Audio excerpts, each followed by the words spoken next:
Morning. Can you guys hear me all right? It's good to be with you here this morning. A special shout out to Ryan Madden and Brenda Badaro. Got engaged this last weekend. So congrats to them. Well, if you have your Bibles, open with me to the book of Haggai, or if you prefer, Haggai. Either one works. Haggai is found in the Old Testament. If you're having a hard time finding it, very easy to find right between the books of Zephaniah and Zechariah. If you're still having a hard time finding it, just look at the screens and be thankful for technology. Most of the verses will show up there. Haggai was a minor prophet. And being a minor prophet, that doesn't mean that he was somehow less in stature or less important. It just means that he wrote less. The book of Haggai is just 2 short chapters long compared to, say, the book of Isaiah that was 66 chapters long, or the book of Jeremiah that's 52 chapters. Haggai didn't write much, but what he shared was incredibly important. Haggai was a prophet, and so he spoke for God. God gave him a message that he was then supposed to go and communicate to the people. And the people in Haggai's time, they were probably hoping for a nice, uplifting, encouraging message. They were looking for a positive word from God because they were hurting. There was a few things going on, but in particular, they were facing some pretty tough economic times, some tough financial times. First, there was a new emperor who was on the throne in Persia, and he was raising taxes. Now, I'm not much of an economist, but I know that if you raise taxes, that means that people have less of their own money to spend on things that they want, whether that's food and shelter or vacation and video games. And then also, when you raise taxes, sometimes that leads to inflation, and that's what was happening in the times of Haggai. Taxes went up, inflation followed, and the money that people had saved for themselves had become more or less worthless. Second, not only was there an emperor who was raising taxes, but God was also causing a drought. God's temple in the Old Testament was a place for His presence and His glory to dwell. And here in the time of Haggai, God's temple sat in disrepair. The people in the busyness of their own lives had let God's house fall into ruin. Haggai actually records that they spent time and their own money working on their own homes while they let God's temple, His house, lie in disrepair for nearly 2 decades. And God was not happy with their negligence, and as a way of getting their attention, He was causing a drought to fall on the land, resulting in their economic woes worsening even more. And it's in the midst of this economic trouble, it's in the midst of God's displeasure that Haggai comes on the scene and he brings a message to the people. But it wasn't that positive, uplifting message that the people wanted to hear. It wasn't a message of comfort. It wasn't a message that the drought would be ending. It was a message that said that the choices that they were making were wrong, and that the choices that they were making needed to change. And although it's perhaps not the most positive, uplifting message, I believe that it's a message that we can all learn from here today. Now, the book of Haggai, the entire book of Haggai, is worth your reading, and hopefully this week maybe you'll take the time to do so. But for the sake of time this morning, I just want to read 3 verses found in Haggai chapter 1. We'll read verses 7 and 8, and then we'll skip down to verse 14. Haggai chapter 1, verse 7 reads, "This is what the Lord Almighty says. Give careful thought to your ways. Go up into the mountains and bring down timber and build my house so that I may take pleasure in it and be honored, says the Lord." Verse 14, "So the Lord stirred up the spirit of Zerubbabel, the son of Shealtiel, governor of Judah, and the spirit of Joshua, the son of Jehozadak, the high priest, and the spirit of the whole remnant of the people. They came and began to work on the house of the Lord Almighty, their God." Here in Haggai chapter 1, God is telling the people that their approach to life was off, that the choices that they were making were wrong. And He gives them instructions on how to get back on course. And I believe that there's at least 3 lessons that we can all take from these verses here today and apply them to our own lives and learn how we too can make right choices in our lives as well. First, to make right choices, we need to realize that making right choices requires regular reflection. Read with me again, verse 7. It says, "This is what the Lord Almighty says. Give careful thought to your ways." Give careful thought to your ways. Now, we don't know much about the people that Haggai was addressing. We know a few of their names. Zerubbabel, who was the governor, Joshua, who was the high priest, but we don't know many of the other people. We don't know who lived down at the corner of First and Main. We don't know who the local butcher or baker was in the area of Judah. But from what we can tell, the people that Haggai was addressing were pretty average people. If you were to walk down one of those 1st century or 6th century streets, you would have likely seen average people doing what average people do. They would be going to work. They would be shopping in the market. They would be getting harassed by the vendors trying to sell their goods. You would have seen their kids playing at the local playground or kicking a soccer ball around, or if you prefer, a football around. If you stopped at their homes, you would have seen parents who were doing their very best to love their kids, just like many of us here today try to do. The people in Haggai's time were pretty average people. In fact, as far as we know, they were pretty average, God-fearing people. If you would have walked through the ancient countryside and asked those people if they loved God, they would have responded with an emphatic yes. If you were to ask them, is God a priority in their lives, most of them would have answered with a resounding, of course we do. But although they were saying that God was a priority in their lives, here God was drawing their attention to the fact that something was amiss. Despite the fact that they said they loved God, their actions in their lives didn't reflect this priority. Again, they were working on their own homes. They were taking care of their own business while God's house sat in disrepair. And this contradiction of saying that they love God but yet were not paying Him much attention didn't even seem to register with them. Somewhere along the way, they started to drift off course. So God tells them to give careful thought to their ways, because their ways didn't match their priorities. They were drifting. We all tend to drift sometimes, don't we? I know a few years ago I went hiking with some buddies up in the White Mountains. I think I've shared this before. One of my goals is to hike all of the 4,000-foot mountains in New England. And on this particular day, we were trying to do a one-day presidential traverse.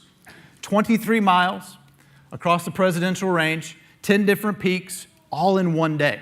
We had camped out the night before so that we could get up extra early and get started.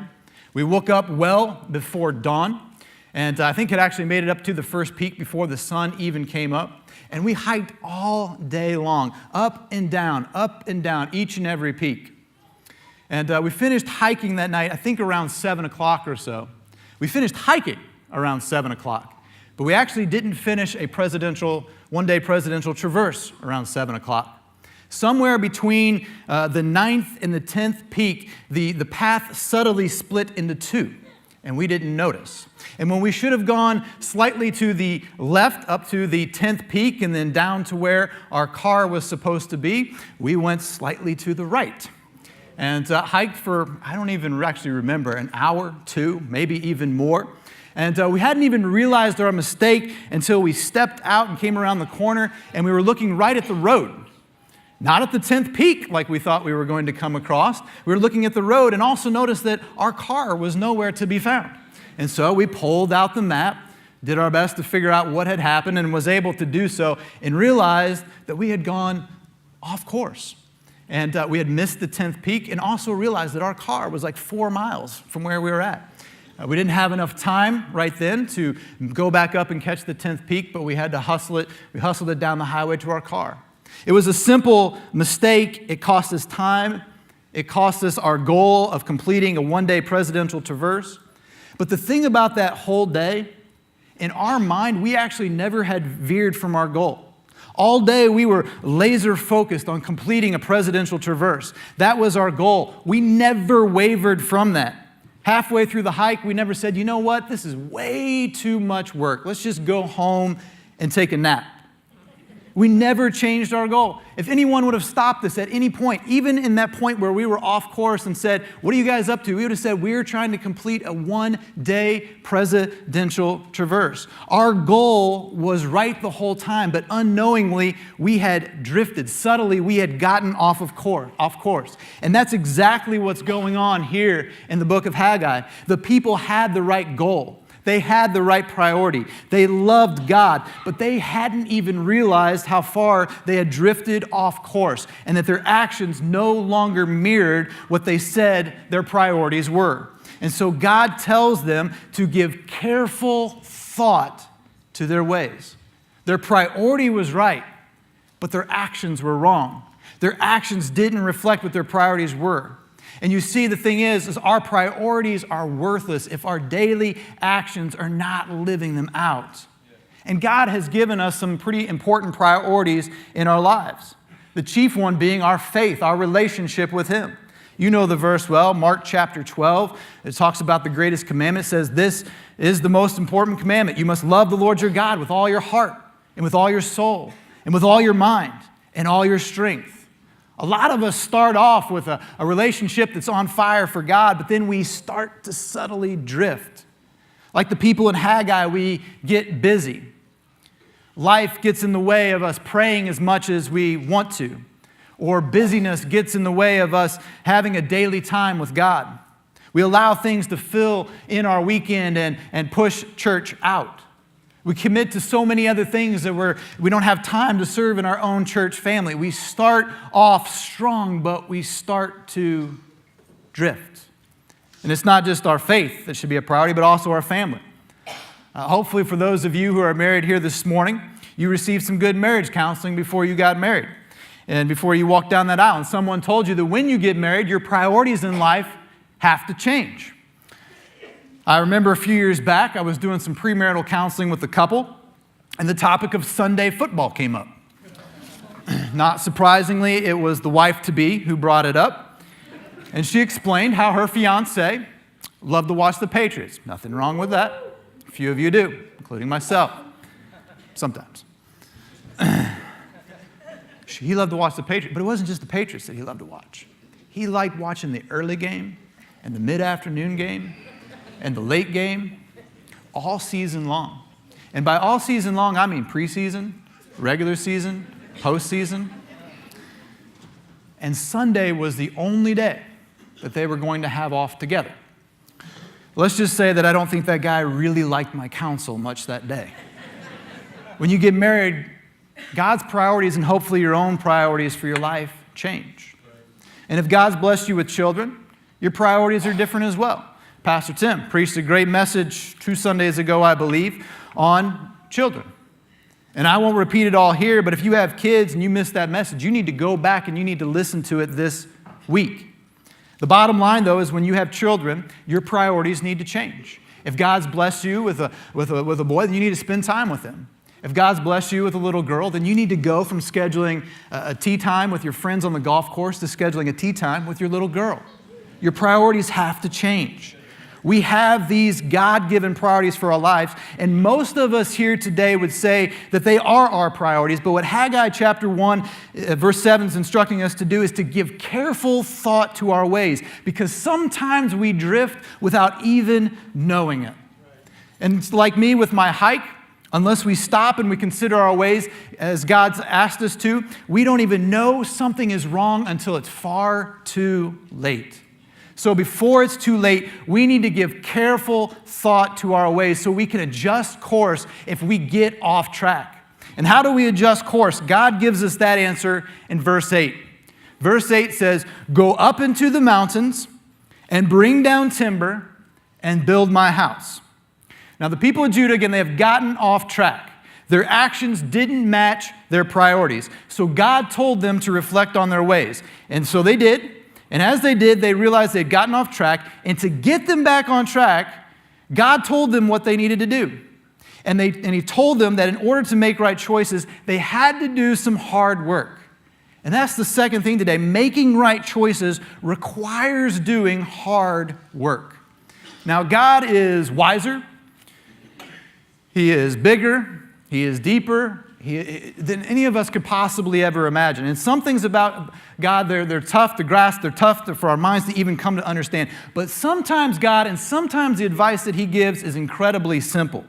And this is one of those simple moments. The people of Judah had gotten off track, and God's solution for them to get back on track was to go up into the mountains, bring down some timber, and build His house. To go up into the mountains, to bring down some timber, and build His house. Go up into the mountains, bring down some timber, and build my house. Basically saying, okay, you've gotten off track. Realize that, and now go fix it. And in this instance, God isn't asking, He didn't ask for 40 days of prayer. He didn't ask for fasting and mourning and repentance, although all those things are appropriate and good. He just asked for simple action. Go up into the mountains, bring down some timber, and build my house. Go up into the mountains, bring down some timber, and build my house. Now, this is something I probably shouldn't admit with my boss sitting right here on the front row. But I'll be honest, I'm probably not the best counselor in the whole world. All the pastors here, they do pastoral guidance. And I'll be honest, if you're looking for somebody to come in and just have them listen to you for like an hour and just kind of nod along and every once in a while say something like, that sounds interesting, can you tell me more? I'm probably not the guy for you to come talk to. You need to go talk to one of the others, Pastor Brigham or somebody. If, however, you're looking for somebody to talk to for like 15 or 20 minutes, and then if need be, look at you and just tell you what you're doing is stupid, and then give you like a little bit of practical advice on how to fix it, I'm your man for that. That I can do. I'm kidding. A little bit. I'm actually a pretty good listener. But I do tend to be straightforward. And that's basically what God's doing right here. He's basically saying, okay, you've gotten off track. Realize it, and now go fix it. Go up into the mountains, bring down some timber, and fix my house. It sounds an awful lot like some of the advice I might give in a counseling session. Your marriage isn't doing well? Make a reservation. Make sure you get out of work on time. Take your wife on a date. Relationship with your kids not great? Turn off the TV. Go knock on their bedroom door. Take them to Richardson's to get some ice cream and talk about whatever they want to talk about. Finance is a mess? Take financial peace.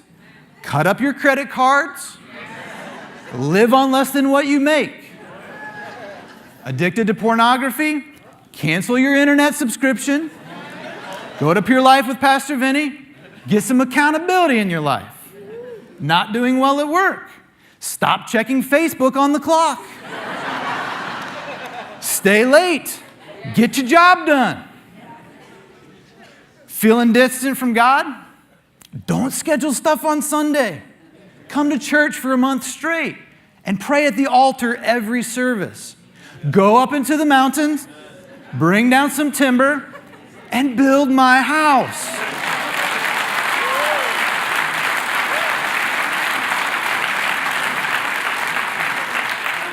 Sometimes we get off track, and getting back on track really isn't all that complicated. And so that's what God's saying to the people here in Haggai. You got off track, so go fix it. Go up to the mountains, bring down some timber, build my house. Or as the book of James put it, do not merely listen to the word and so deceive yourselves. Do what it says. Put some action to the priorities that you say you hold. Now, let me be clear about what I'm saying here. Sometimes it's very easy to dish out advice, but sometimes it's very, very hard to carry it out. I mean, think about it. God was telling the people to go up into the mountains and cut down some trees and do some construction, but this was the 6th century. This is pre-gas mechanical chainsaws. There's no semi-trucks with 4-lane highways to bring the wood back down off the mountain. No helicopters to fly it out and set it down perfectly right next to the temple so it could be rebuilt. No nail guns and fancy construction equipment to do the work. No, someone had to strap on their boots. They had to grab their saw or their axe. They had to hike up into those mountains and cut down those trees by hand. They had to load up the wagon and drive the oxen back down, and then somebody had to put those walls up nail by nail. Simple instructions, but it was very hard work. The same thing's true in our own lives. Developing a deep relationship with God is really not that complicated. Pray regularly, listen to God's voice daily, read your Bible, attend church, serve in ministry using the gifts that God's given you. Pretty simple to do, but it's hard work to do that day after day, week after week, month after month, and year after year. Marriage. It's not really that complicated, but it takes a daily investment into your spouse. It takes regular sacrifice. It takes thoughtfulness over the long haul. It takes a lifetime of commitment, even when things get hard. Simple to talk about, hard work to do.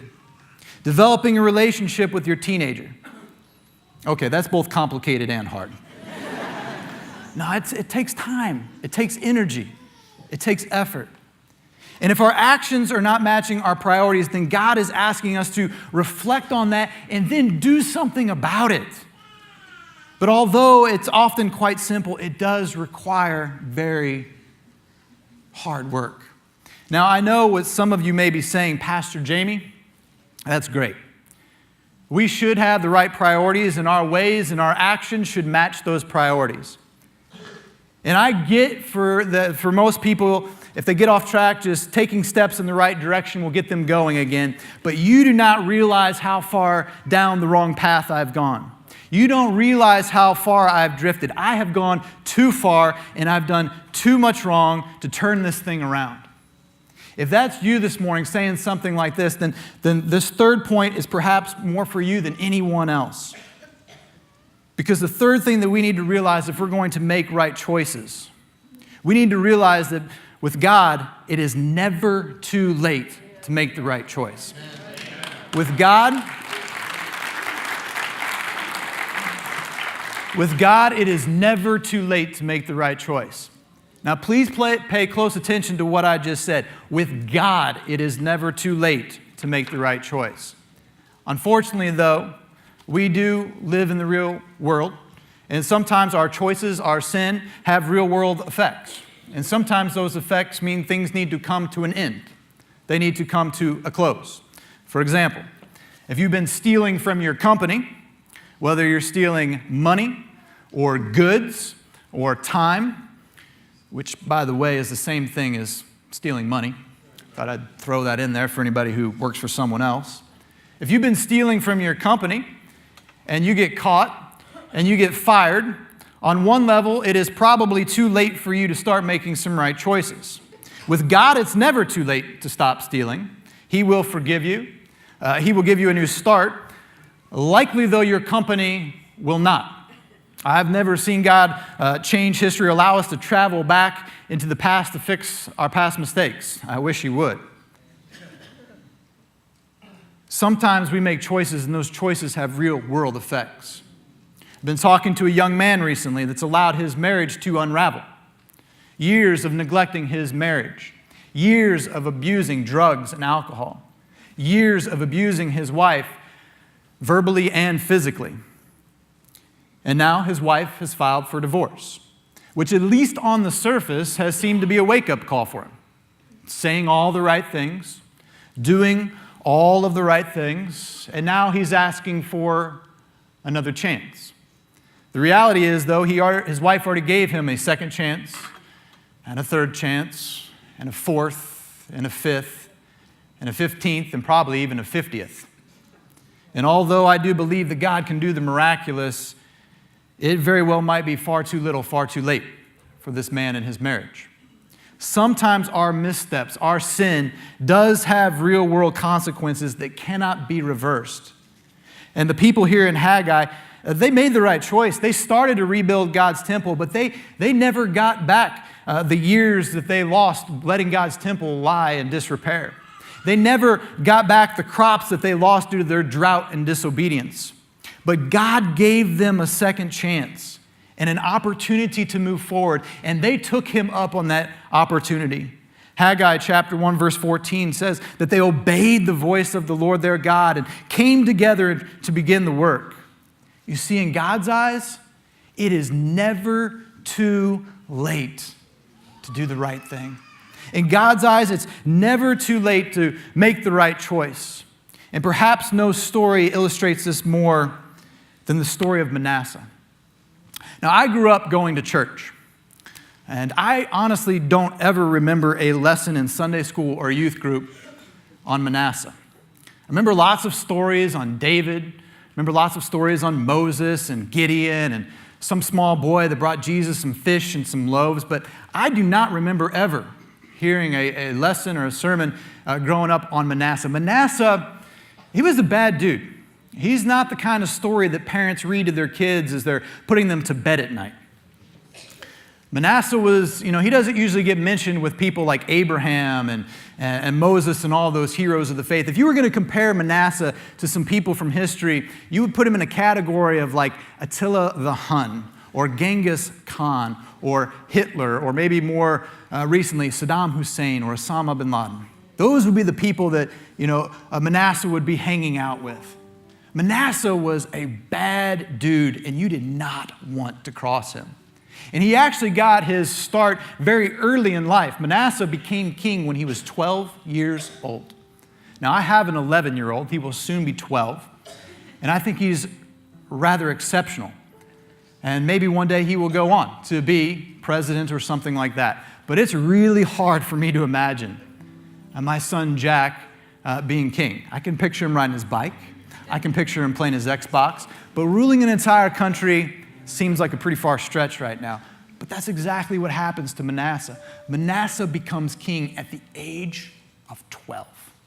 And because he becomes king so early in life, he is actually allowed to reign on the throne for 55 years.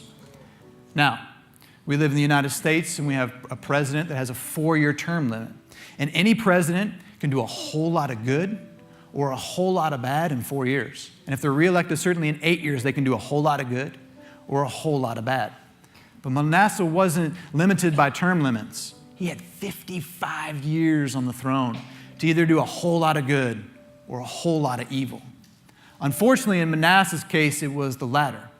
He did a whole lot of evil. For 55 years, his life was characterized by disobedience to God. The book of 2 Kings actually captures some of it, not all of it, but some of Manasseh's evil. It actually says that Manasseh did more evil than the people who lived in the land before the Israelites. You might remember the story. Joshua comes into the land, comes into the promised land, and Israel takes over. But before they were there were people who lived there who were far from God. They served false gods. They worshiped pagan gods, and their lives were just full of evil. Daily occurrences with these people would be sexual immorality and child sacrifice. And 2 Kings actually says that Manasseh, the evil that he did, it rivaled even them. It goes on to say that Manasseh actually rebuilt the high places that his father Hezekiah had torn down. And these high places were just that. They were high places of worship. And people would go there and they'd worship, but it wasn't a church service like here this morning. No, those worship services, again, were worshiping pagan gods and pagan religions, Baal and Asherah and others. And it actually says that he rebuilt those places of worship. And then it goes on to say that not only did he rebuild those places of worship, but he had the audacity, he had the gall to spit in God's face and actually bring those pagan idols right into the temple of God and build them there. Goes on to say Manasseh actually made his son pass through the fire. One of Manasseh's favorite gods that he worshiped was the god Moloch. And throughout the year, they would have religious festivals to the god Moloch, and what they would do is they'd bring this giant iron idol in, and they would begin to work themselves up into a religious frenzy. And this big iron idol was actually hollow, and in the back, there was an opening, and they would build a fire as hot as they possibly could on the inside of this idol. And when the fire was at its absolute hottest and when the people had worked themselves up into a religious frenzy, the people would actually bring their children and they would get as close as they possibly could to this iron idol. And when they couldn't stand anymore, they would push their kids in, sacrificing them to the god Moloch. So when 2 Kings says that Manasseh made his son pass through the fire, that's what it's saying he did. He sacrificed his son to this god. It goes on to say that Manasseh consorted with witches and spiritualists and warlocks. And when it says he consorted with them, it doesn't just mean that he went down to the village psychic and got a palm reading. No. What it's saying is that he installed them into leadership positions within the country. He literally put them in charge of people's lives. It goes on to say that Manasseh was a murderer. In fact, he murdered so many innocent people that blood ran from one side of Jerusalem all the way to the other. It's not recorded in the Bible, but it's believed that Manasseh might have been the one who actually had the prophet Isaiah executed. Literally taking him, stuffing him in a log, and then having that log cut in half. Manasseh was a bad dude. The Bible says this is just some of the evil that Manasseh did.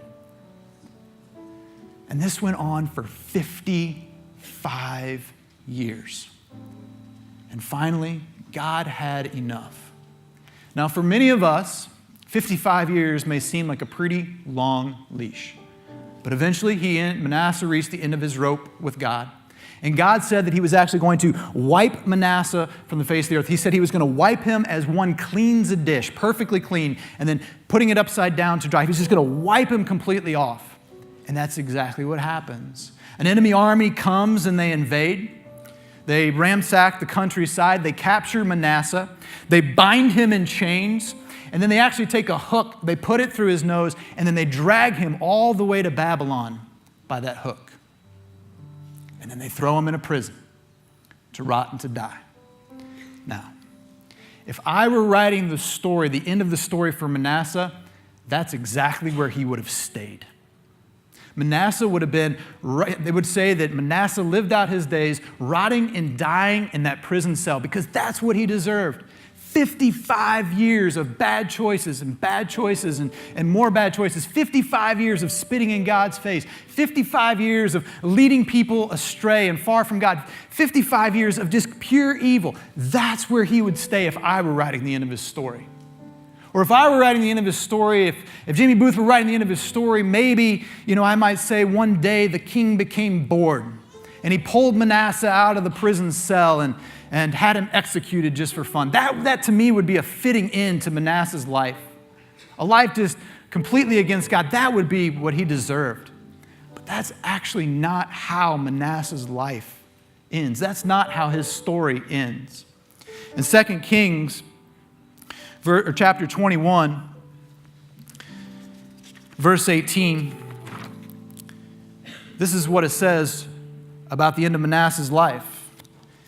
It says, Manasseh rested with his ancestors and was buried in the palace garden, the garden of Uzzah, and Amon his son succeeded him as king. Now get what this verse is saying.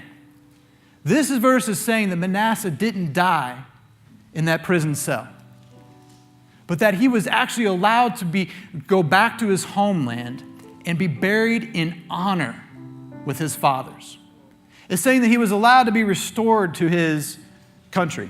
It was saying that his son was allowed to succeed him as king as opposed to his entire dynasty being wiped from the face of the planet. And I have to admit, the first time I really thought about this verse and that it kind of clicked that it was this evil person that God allowed to be buried and honored, I was confused. I didn't understand what was going on. I'm like, God, how could this possibly be? This man lived his entire life making bad choices. Bad choice after bad choice after bad choice after bad choice. Ungodly decisions. Sinful man. He probably didn't just break one of the 10 commandments. He probably broke all 10 multiple times. God, this guy spat in your face. How in the world, why in the world would you allow him to be buried in honor? It doesn't make any sense. It doesn't make sense, God, that you would allow him to be restored when he did nothing to honor you. And the answer to my question, the answer to my concern about how God could allow Manasseh to be restored. How God, after this man had lived a life completely against him, after he had made bad choice after bad choice, the answer to my concern is actually found over in 2 Chronicles. And in 2 Chronicles, it actually says that after Manasseh had made so many bad decisions, again, bad choice after bad choice after bad choice, he made one really, really good decision. And in 2 Chronicles chapter 33, verse 12, it says this. It says, in his distress, he sought the favor of the Lord his God and humbled himself greatly before God, before the God of his ancestors.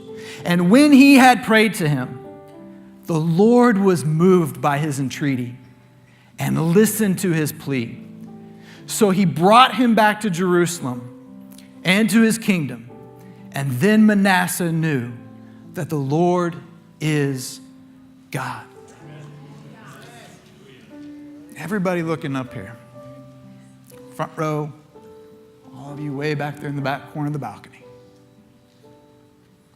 Everybody looking up here, because what I'm about to say, I know that it's for somebody here today. It's probably for many of you. And it's perhaps the most important thing that I will say all day long. So everybody looking up here. With God, it is never too late to make the right choice.